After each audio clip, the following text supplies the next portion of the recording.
Et si une simple poignée de sucre pesait plus lourd que des milliards de francs CFA?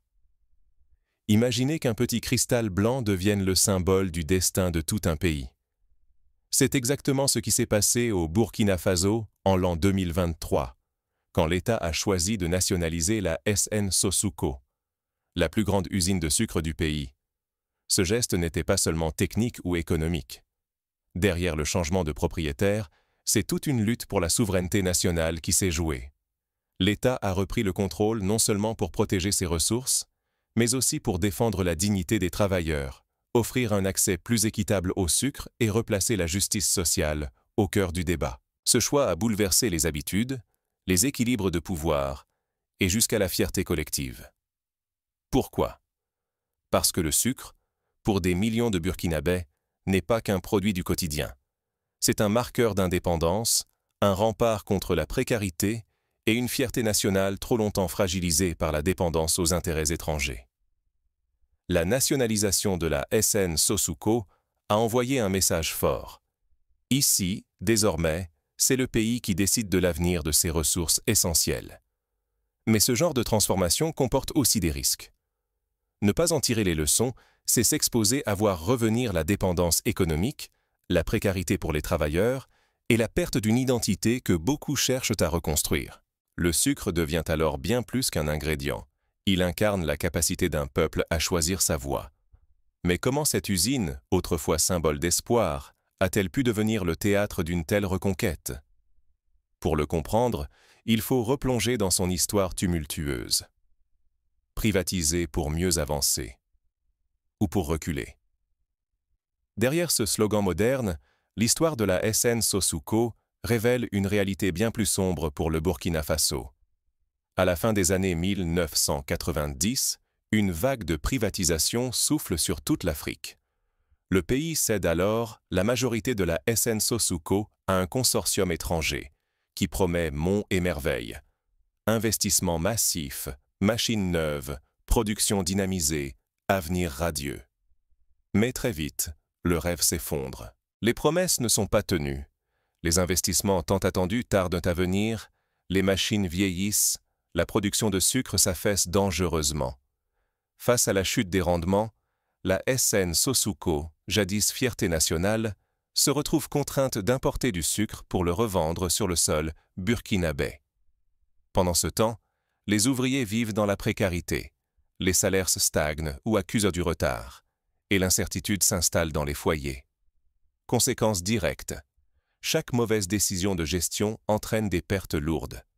Des centaines d'emplois disparaissent, les prix grimpent, l'État perd d'importantes recettes fiscales et la population perd peu à peu confiance dans le progrès annoncé par la privatisation. Ce désastre ne passe pas inaperçu. Officiellement, la privatisation de la SN Sosouko est reconnue comme un échec cuisant. Cet aveu ouvre la voie à une nouvelle ère, où l'État envisage de reprendre les rênes pour restaurer non seulement la production, mais aussi la dignité nationale. Mais alors, comment l'État s'y est-il pris pour reprendre la main sans aggraver la crise? Et surtout, avec quels résultats? Plongeons au cœur de cette reconquête industrielle. Reprendre le contrôle. Un jeu d'échecs politique et social où chaque mouvement compte.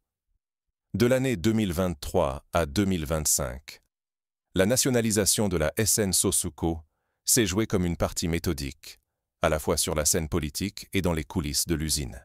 Tout a commencé par une dénonciation officielle de l'ancien accord avec les actionnaires étrangers. Ce geste fort n'était pas seulement symbolique. Il posait les bases juridiques pour reprendre la main, affirmant le droit et le devoir de l'État de protéger un secteur stratégique. S'ensuivirent des négociations serrées, menées discrètement à Ouagadougou et dans les capitales européennes pour racheter les parts détenues par Sucre Participation. Certaines actions ont pu être récupérées à l'amiable, d'autres ont nécessité d'aller jusqu'à l'expropriation en septembre 2025, face à l'intransigeance de certains investisseurs. Malgré la menace de poursuites internationales et de sanctions économiques, Traoré et son gouvernement n'ont jamais faibli. Leur cap était clair: restaurer la souveraineté sur une ressource vitale, malgré les critiques et les risques. Mais cette conquête de l'autonomie économique s'est accompagnée d'une crise sociale interne sans précédent. Les conditions de travail déjà fragiles se sont soudain dégradées, licenciements musclés, grèves à répétition, tensions explosives entre ouvriers et direction. La colère montait dans les ateliers de Bérégadougou, menaçant de paralyser l'ensemble de la production. Le moindre faux pas risquait d'enclencher un engrenage dangereux. Blocage de la filière sucre, perte de milliers d'emplois et, pire encore, l'ingérence d'intérêts étrangers profitant du chaos. C'est alors qu'un accord historique est venu changer la donne. Sur la proposition du ministre d'État, Bazolma Bazier, la direction et les représentants des ouvriers ont scellé un compromis inédit. Les travailleurs licenciés ont été réintégrés, le syndicat enfin reconnu, et une trêve sociale de 2 ans a été décidée pour permettre la transition. Ce pacte a ramené le calme, mais aussi et surtout la confiance dans la capacité du pays à gérer ses ressources sans sacrifier la justice sociale. Ce long bras de fer, mené tambour battant entre 2023 et 2025, aurait pu mal tourner à chaque instant. Un échec aurait signifié des sanctions internationales, une perte de crédibilité ou une crise sociale incontrôlable. Mais la ténacité du gouvernement et la mobilisation des travailleurs ont rendu possible un basculement historique. Mais après tant d'efforts pour reprendre les rênes, la question demeure. Que change concrètement la nationalisation dans la vie quotidienne des Burkinabés? Quand l'État vend du sucre, le peuple en récolte-t-il enfin les fruits? À partir de l'année 2025, le paysage a changé pour des millions de familles. Grâce à la mise en place des boutiques témoins, chaque citoyen peut accéder à du sucre à prix régulé, sans craindre la flambée des tarifs ni la pénurie. L'État a instauré une limitation du nombre de paquets par personne pour garantir que chacun reçoive sa juste part, éradiquant d'un coup la spéculation qui alimentait les frustrations. Dans les marchés, la situation s'est rapidement stabilisée. Fini les files d'attente interminables, terminé le marché noir. Le sucre est revenu sur toutes les tables, devenant à nouveau un produit du quotidien pour les foyers les plus modestes comme pour les classes moyennes. L'économie locale a retrouvé de l'oxygène et la population a commencé à ressentir concrètement les effets d'une gestion souveraine. Mais les bénéfices ne s'arrêtent pas là. Plus de 3000 emplois directs ont été protégés à la SN Sosuco, avec des salaires désormais versés régulièrement et une sécurité retrouvée sur les lieux de travail. Grâce au dialogue social relancé, les tensions se sont apaisées, les grèves ont cessé et les syndicats participent activement aux décisions, redonnant confiance et dignité aux ouvriers. Au-delà des murs de l'usine, c'est tout un pays qui s'est transformé. La réussite de la renationalisation a fait la une des médias nationaux et a même reçu l'attention internationale. Partout, on parle d'un renouveau du lien social et d'une fierté retrouvée à travers cette reprise en main du destin économique national. Les parents racontent à leurs enfants comment le sucre burkinabé est devenu symbole d'espoir et de justice retrouvée. Cependant, derrière ces succès visibles, un enjeu demeure: garantir l'équité et la transparence. Car si l'État faillit à cette tâche, le risque est grand de voir renaître l'instabilité, le mécontentement et la défiance populaire, ruinant les acquis durement obtenus. Reste à imaginer comment inscrire ces avancées dans la durée, en évitant de tomber dans les travers du passé. Comment préserver cette dynamique et bâtir un avenir solide pour l'industrie sucrière et le pays tout entier?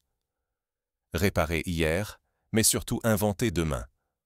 Car la reprise en main de la SN Sosuco ne s'est pas limitée à corriger les erreurs du passé. Elle a ouvert la voie à une véritable transformation industrielle et agricole pour le Burkina Faso. Première étape, moderniser.